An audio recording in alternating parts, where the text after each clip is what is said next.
Hi everyone, welcome to UK Drone Tours. So the previous video showed you the unboxing of the Parrot Bebop 2 drone. Now we're going to do a in-depth review and look at technical aspects of the drone itself and various specifications to help you make up your mind as to whether or not this drone is for you.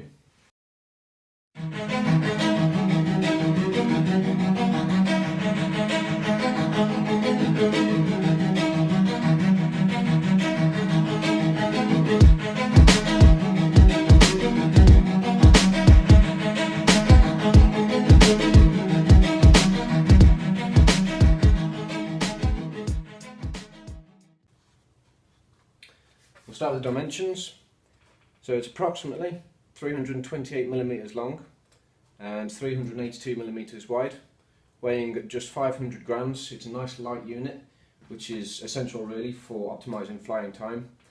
The batteries, it's worth mentioning you get two of these in the box, one that powers the sky controller itself and the other to power the drone. Each battery is 2,700 milliamps. So it's not the greatest battery in terms of capacity, but you do get around 20 to 25 minutes of flight time depending on what you're actually doing with it. So the more exertion you put on the motors, the less flying time you're going to have. The drone itself, it's got a dual-core processor. It's got an 8 gig memory flash storage internal, so even when you're outside of the range of Wi-Fi between the connectivity of the two units, it will still record video locally to the drone itself, and then you can plug that into your computer later using the USB slot at the back to download your footage. Each video you take with the drone or pictures, they get uploaded to your Parrot account. You go online, you set that up, and it's a good way of keeping track of all of your flights. It records various things like locations and time of day, and even records more in-depth information as to whether or not the flight was a success, if it suffered any impacts or crashes, and it's good to review your experience later on with your flights and see what went wrong or indeed what was a success and carry on doing so. The video of the drone footage, it is high definition. It's not the best on the market. Drones like the Mavic Pro, I believe, is 4K resolution. This is a 1080p video recording capability. Its resolution is 4096 by 3072 pixels for the image capture. For video, the resolution is 1920 by 1080 pixels, recording at 30 frames per second, and I believe it records it as an MPEG-4, so it's a fairly universal video format. Sky controller is booting up, so it does an LED check on the Wi-Fi range, the battery in the sky controller, and the battery of the drone.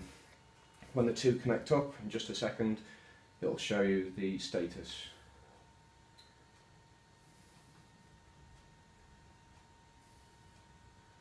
Okay, so you can see here we have full connectivity via Wi-Fi.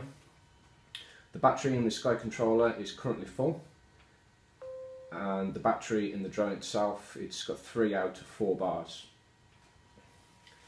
Now, the best practice, what I do, when I go flying with the drone, this battery will run out a lot faster than the battery in the sky controller unit.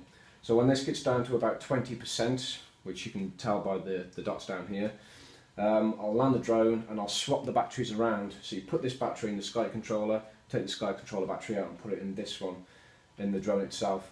The sky controller battery at that point will be around 80%, and the 20% left from the drone battery of the flight before, it will give you about another 15 to 20 minutes flight time. In my opinion, I don't understand why the sky controller needs a battery like this. I mean, AA would power it up perfectly fine and leave you with the two full batteries to go flying. So when the two devices have linked up like so, if you go into the settings of the device that you're using to fly, you need to make sure that the Wi-Fi setting has selected the sky controller and not the Bebop 2. So in this instance, we're flying the drone itself with the Sky controller, but you can hook up with Wi-Fi to the drone itself using anything else like an iPad or a phone, using the same software. Now when you do that, the range is a lot less. It's probably about a quarter of what you can actually get with a Sky controller. The Sky controller uses the MIMO frequency, so it's a dual band 2.4 and 5 gigahertz frequency. The 5 gigahertz frequency is especially useful for high resolution video feedback from the drone to the iPad unit as you're flying, but your range won't be as far. If you use the other frequency, the 2.4 gig frequency, the resolution that you'll see on here as we're flying is reduced, but the range is going to be a lot further. I believe it's 2.2 kilometers, which is very far. Even though the resolution that you see on the screen is a lot lower using the 2.4 gig frequency, it's worth bearing in mind the video recording capability of the drone will still record at HD. So when you park the drone and you plug it into your computer, the resolution will be a lot higher and a lot clearer. So now that we've selected the Sky controller, go into the software of the drone. We're using the Free Flight Pro app, which is available in the App Store, both Android and iOS. So when you get to the home screen of the software, when you see the video feedback from the drone, you know that the drone is ready to fly. Before taking off, it's worth doing a few things. First, if this screen is black, if you're not seeing any video, make sure you've taken the cap off the drone itself. So if that's sitting over the lens, obviously all you're going to see is a black screen. I've done that myself. Next, we want to check the internal storage of the drone itself. So if there is any failure in video recording on the iPad, it's nice to know that the drone is still going to carry on recording. So if you select the pie chart there, that will show you the flights that you've had and the dates that you took those. If you want to clear your memory, just select the squares on the right hand side. You can either transfer these to the iPad, or you can delete them to free up the device storage on the drone. So there we go, that's those deleted, and we can see now we've got 7.02 gigabytes to record with.